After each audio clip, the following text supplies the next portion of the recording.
Hi all, hope you all are doing good. So today's topic is Pterygium. Pterygium, from the name itself, it's Pterygion. Pterygion means a wing-shaped. Okay, so Pterygium is a wing-shaped fold of conjunctiva encroaching upon the cornea from either side within the interpalpebral fissure. So this is the interpalpebral fissure. It is the space between the upper lid and the lower lid. This exposed area, this is known as interpalpebral area.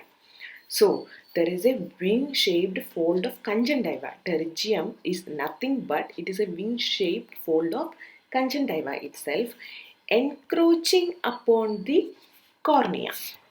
So you can see here, this is a fold of wing-shaped fold of conjunctiva encroaching towards the cornea. This is the cornea, right? This is the cornea. So it is encroaching towards the cornea from either side, from temporal side or from the nasal side, either side within the interpalpebral fissure. This is pterygium. Okay, so it is nothing but it's a fold of conjunctiva that can be start from either nasal side or from the temporal side, and it can encroach in the cornea. This is pterygium. Etiology. The causes for pterygium are not definitely known, but the disease is more common in people living in hot climates.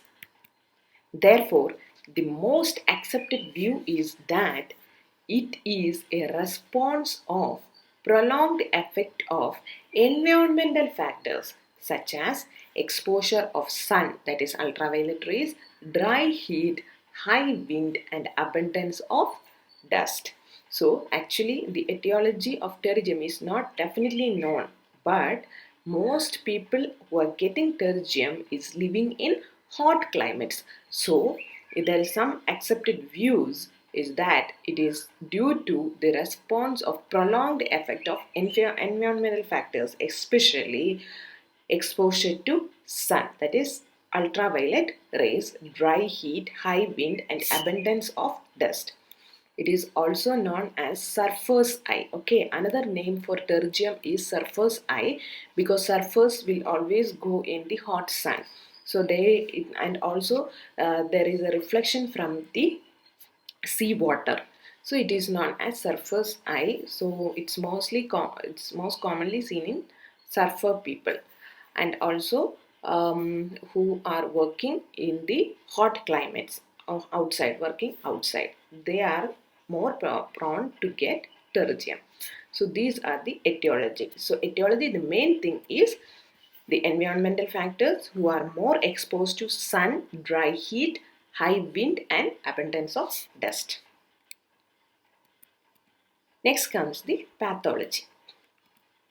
Pathologically, pterygium is a degenerative and hyperplastic condition of conjunctiva.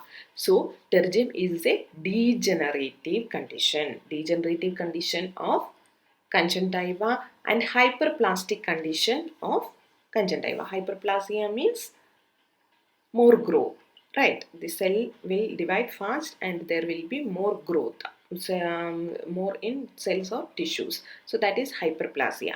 So hyperplasia of conjunctiva, and it's a degenerative condition.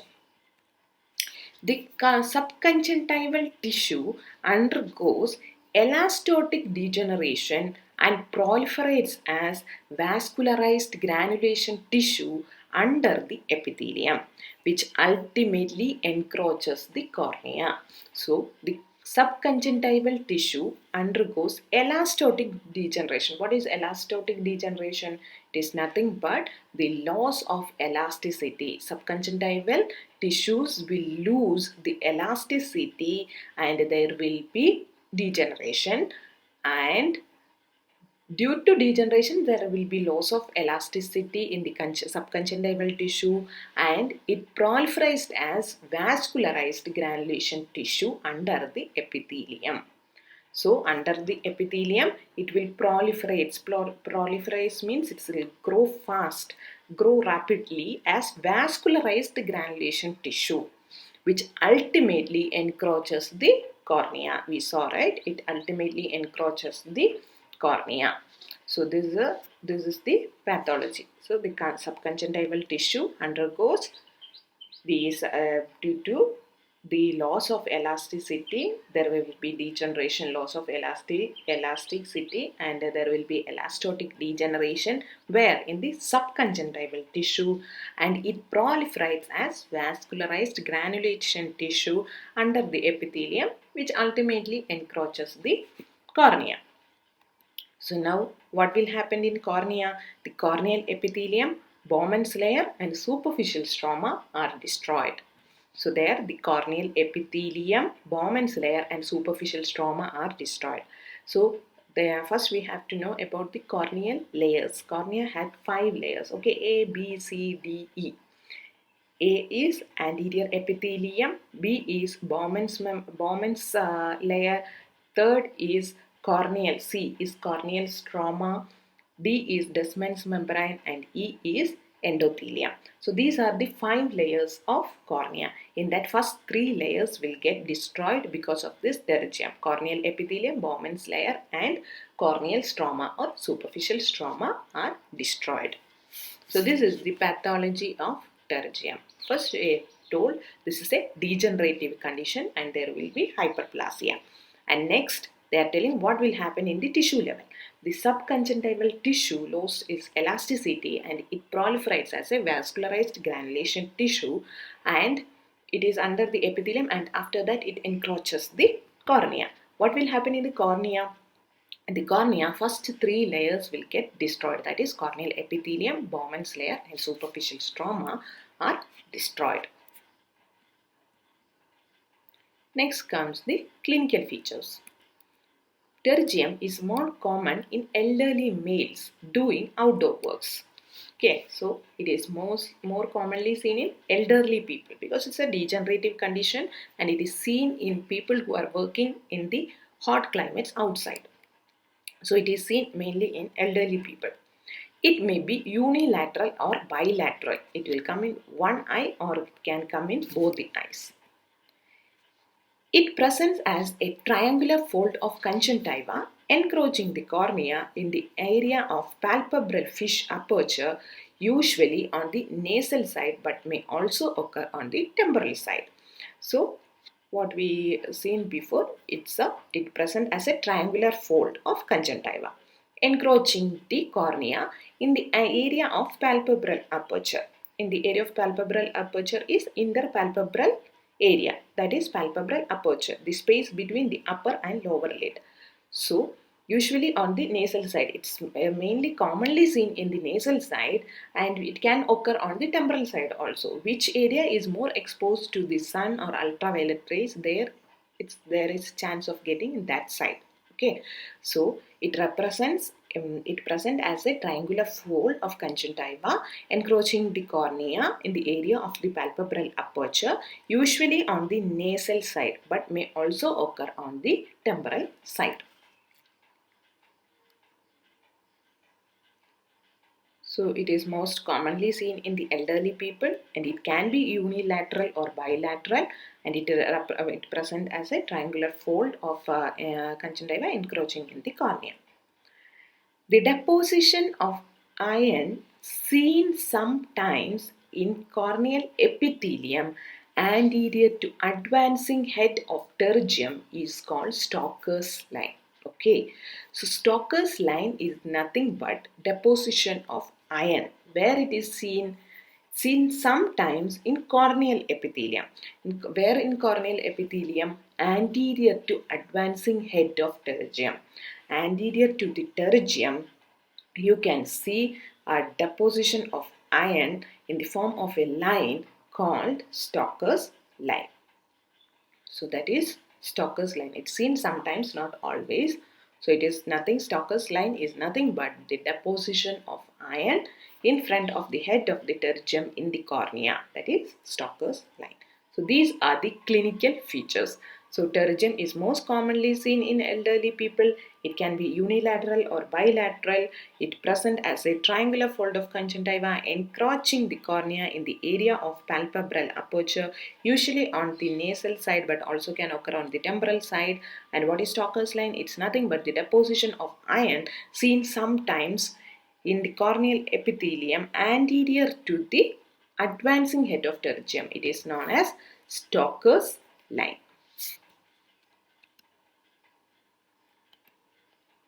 Next comes the parts of pterygium. A fully developed pterygium consists of three parts. Okay, if a pterygium is fully developed, then you can see three parts: head, neck, and a body. Okay, so this is the pterygium.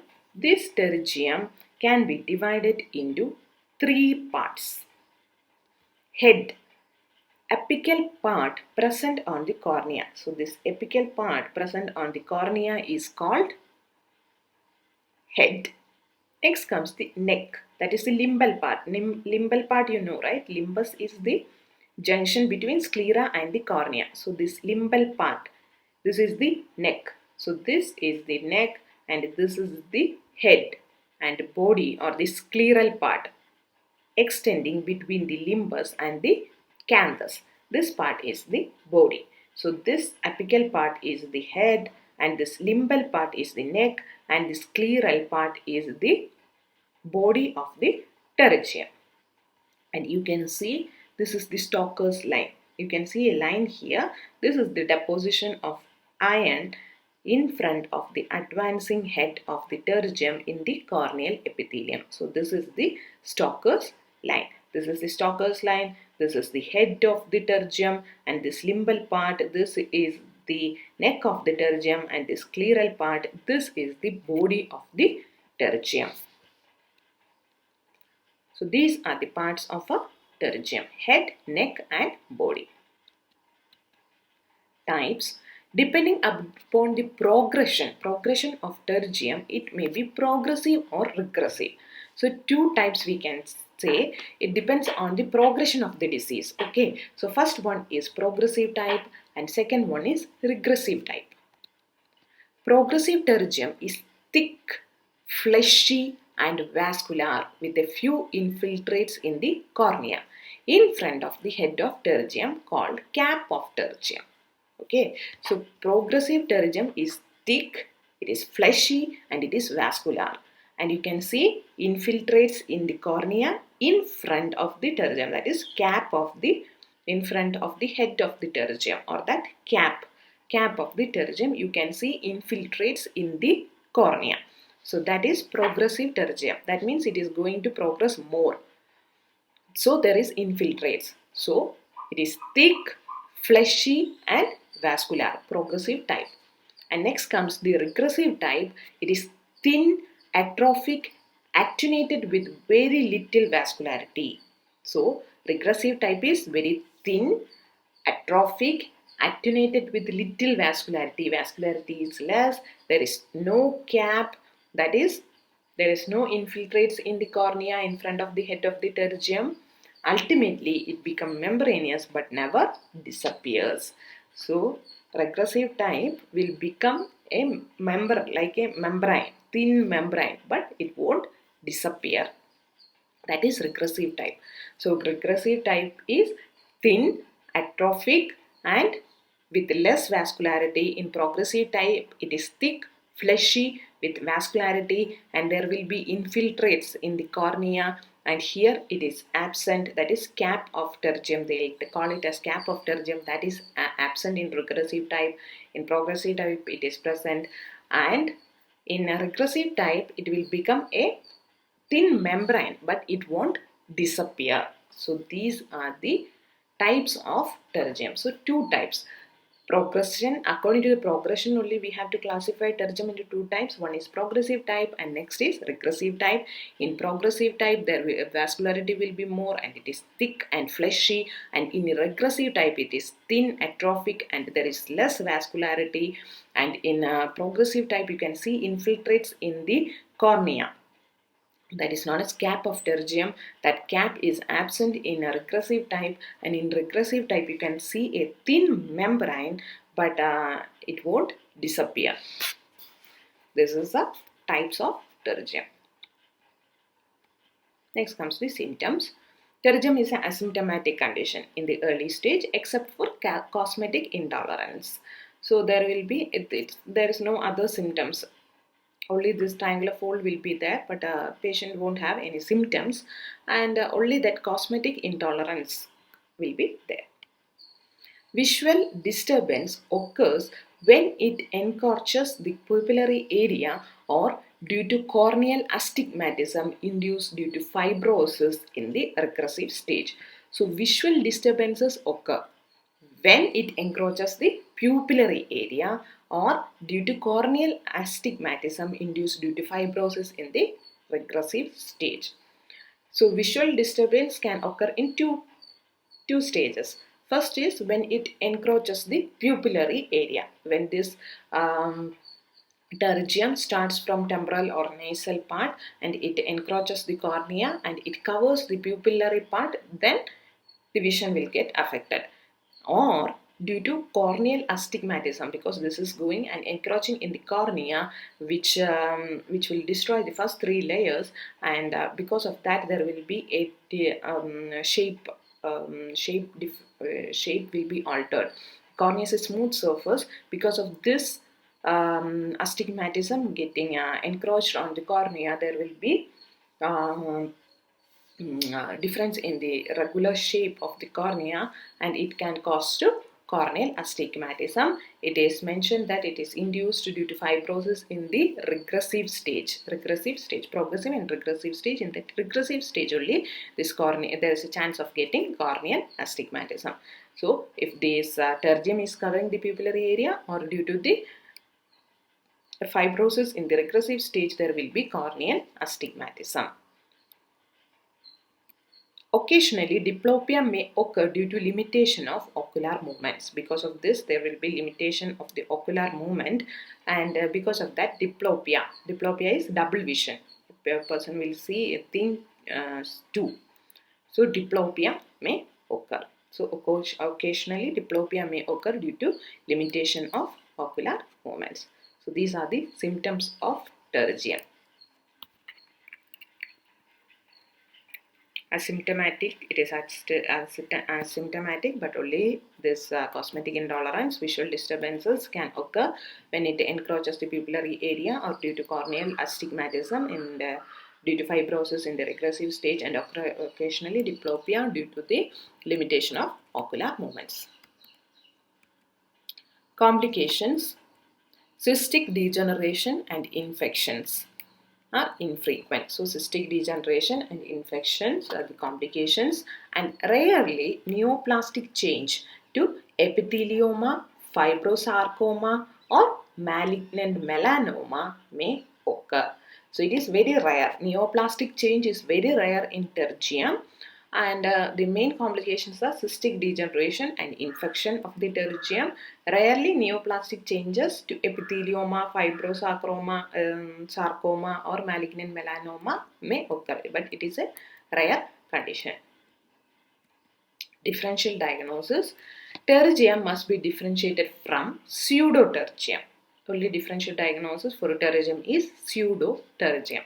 So we will see what is pseudopterygium. Pseudopterygium is a fold of bulbar conjunctiva attached to the cornea.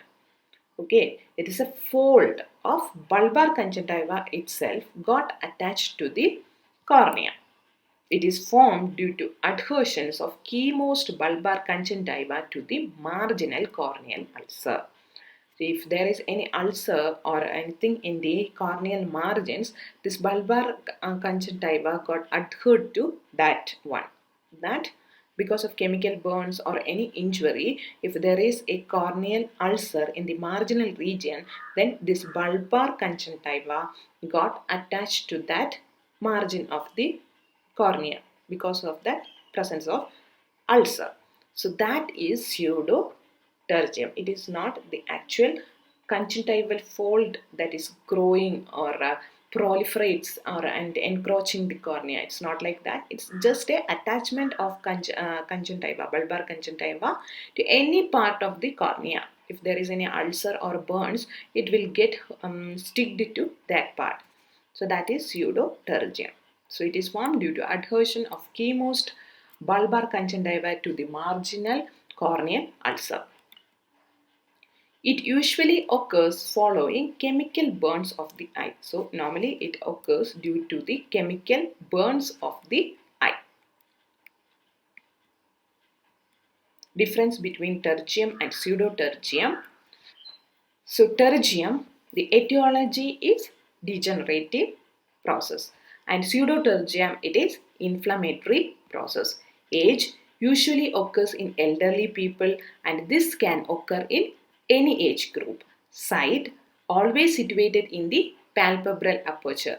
The pseudopterygium can occur at any site. Stages either progressive, regressive, or stationary. This is always pseudopterygium is always stationary. Probe test. Probe cannot be passed underneath, and here a probe can be passed under the neck region. So these are the differences of pterygium and pseudopterygium from etiology. From the cause, it is a degenerative process. This is an inflammatory process. Age, elderly people, it can be seen in elderly people. This can occur in any age group. Site, this will always occur in palpebral aperture. Here it can occur at any site. Stages, either progressive or regressive. Here always it is stationary. Probe test, we cannot pass under the pterygium, but under the pseudopterygium we can pass the probe. So this is the difference between pterygium and pseudopterygium. Next comes the treatment of pterygium. Surgical excision is the only satisfactory treatment which may be indicated for pterygium. So that also for cosmetic reasons, continued progression threatening to encroach onto the pupillary area. Once the pterygium has encroached pupillary area, wait till it crosses on the other side. So first one is cosmetic reason. Second one is if the pterygium is progressing and it is about to encroach the pupillary area. So before that we have to remove the pterygium. Otherwise we have to wait until it will once it encroaches the pupillary area, then wait until it crosses to the other side. Don't remove when it is exactly on the pupillary area, because it may affect the vision.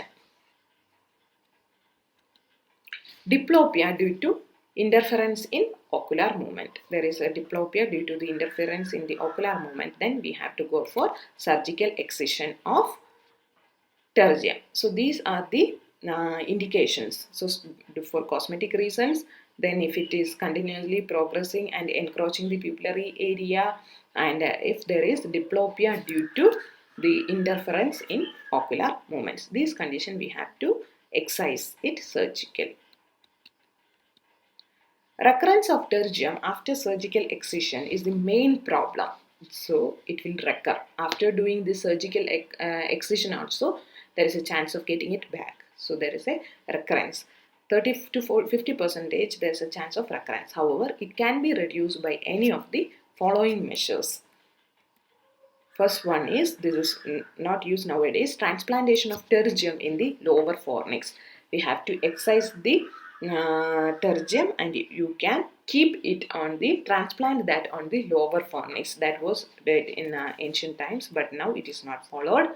And second one is post-operative beta irradiation. So beta radiation was given after excising the pterygium mass from there, not used now. Post-operative use of anti-mitotic drugs such as mitocin C or thiotepa. So these things are post-operative use of anti-mitotic drugs. So anti-mitotic drugs, after removing or excising the pterygium from that side, they used to apply anti-mitotic drugs. Surgical excision with bare sclera. They will excise and leave the sclera as it. Surgical excision with free conjunctival graft taken from the same eye or other eye is presently the preferred techniques. Okay, so surgical excision. First, they will excise the pterygium with free conjunctival graft. Then they will place their conjunctival graft taken from the same eye or from the other eye. So from the same eye you can take conjunctival graft and keep it there, or from the other eye you can take a conjunctival graft and keep in that pterygium area where they did first surgical excision. So otherwise one technique that is preferred technique, and before that they told you can remove the pterygium and leave that space like that, bare sclera. Otherwise you can remove the pterygium and then you can apply there this conjunctival graft that can be taken from the same eye or from the other eye. In recurrent recalcitrant pterygium, surgical excision should be coupled with lamellar keratectomy and lamellar keratoplasty.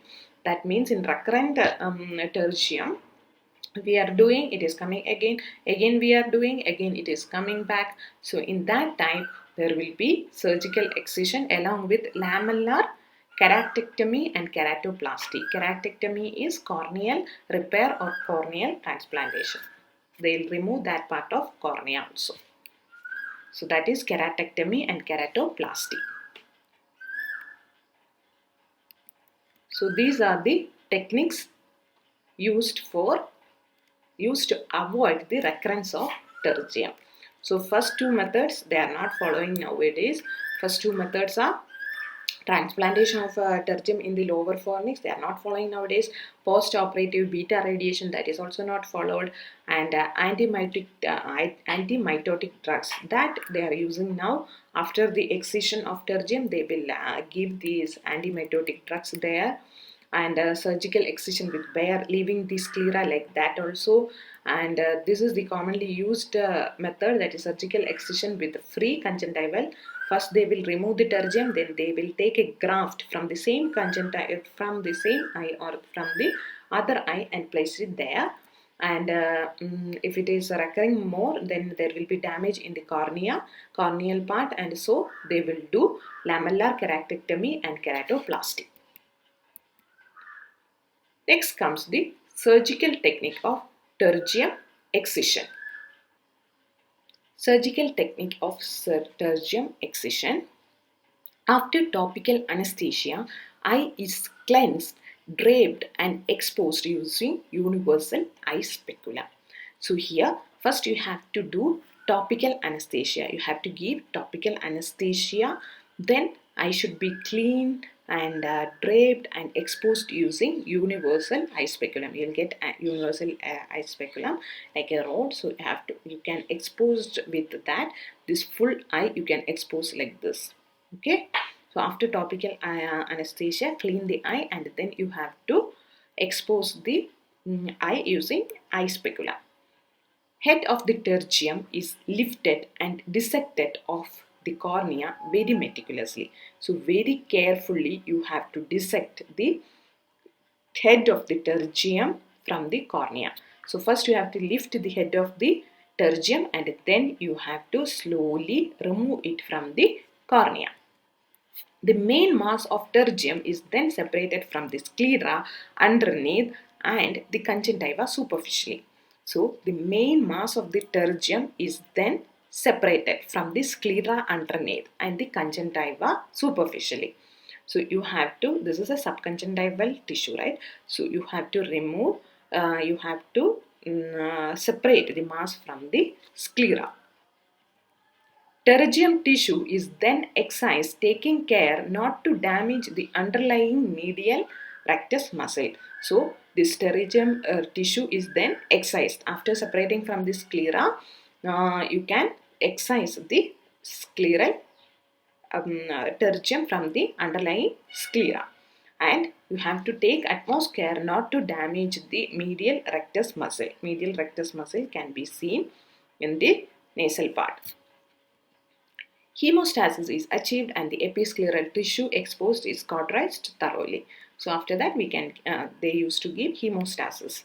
So blood flow is stopped and the episcleral tissue exposed is cauterized thoroughly. Next step differs depending upon the technology adopted as follows. So till the people will follow the same method. That is, first they'll clean the eye and give topical anesthesia.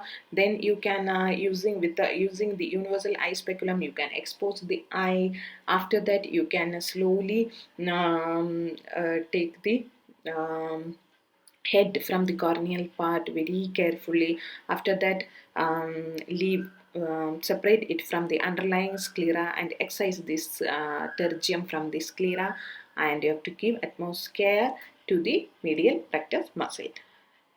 After that, hemostasis can be given. That means and cauterize the exposed episcleral area. Next step is differ according to each doctors. So that is for preventing the recurrence of this pterygium. In simple excision, the conjunctiva is sutured back to cover the sclera. So, simple excision method, the conjunctiva is sutured back to cover the. First, remove all these things. Then conjunctiva is covered back to cover the sclera. In bare scleral technique, some part of conjunctiva is excised and its edges are sutured to the underlying episcleral tissues. It is not right to cover back over the sclera. There, wherever some parts is excised to the underlying episcleral tissues, leaving some bare part of the sclera near the limbus. So it is to avoid the recurrence. Free conjunctival membrane graft may be used to cover the bare sclera. This procedure is more effective in reducing recurrence. Free conjunctiva from the same or opposite eye may be used as graft. So here conjunctival graft is used. So after removing, free conjunctival membrane graft is used to cover that bare scleral area. So it can be taken from the same eye or from the other eye, opposite eye. Limbal conjunctival autograft transplantation to cover the defect after pterygium excision is the latest and most effective technique in the management of pterygium. Limbal conjunctival autograft transplantation. Here, the conjunctiva is taken from the nearby limbal region. Okay, not from anywhere in the eye. They will take conjunctival graft from the near the limbal. Along with the limbal conjunctiva, they used to take the graft and they'll place it back in this bare scleral area after pterygium excision. That is the most effective techniques which is using nowadays. So these are the techniques for avoiding the recurrence of the pterygium. So simple excision of the conjunctiva and it will suture back to the sclera. Second step, they'll excise the pterygium and the conjunctiva. Some parts they'll suture back to the episcleral region, leaving the sclera bare. So that is bare sclera method. And third one is free conjunctiva can be taken from any part of the same eye or from the other eye and placed it over there. And the fourth method is limbal conjunctival autograft transplantation. That is, the conjunctiva is taken along with the limbal conjunctiva and it is placed over the that bare scleral part. First, they used to mark the pterygium, and after that they'll try to remove from the cornea this head part, and then they will excise this full using first they'll separate using the blunt part and then excise. This is the excision of pterygium. This is the medial rectus and lateral rectus muscle. So while doing this one, be careful not to hurt these muscles.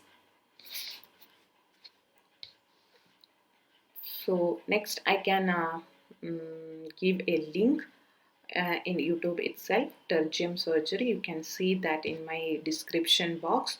So see that video and you'll get an idea about pterygium surgery. These are the stepwise pterygium surgery I mentioned here. So you can go and watch that video so that you'll get a complete idea how they are usually doing this pterygium surgery. So that is about pterygium. Hope you understood pterygium and the etiology, pathology, symptoms, and the surgical techniques mentioned in Pterygium and all. So that's it about the Pterygium. Please watch that surgical excision of the Pterygium. I'll give that link in the description box. Okay. Thank you. Have a nice day.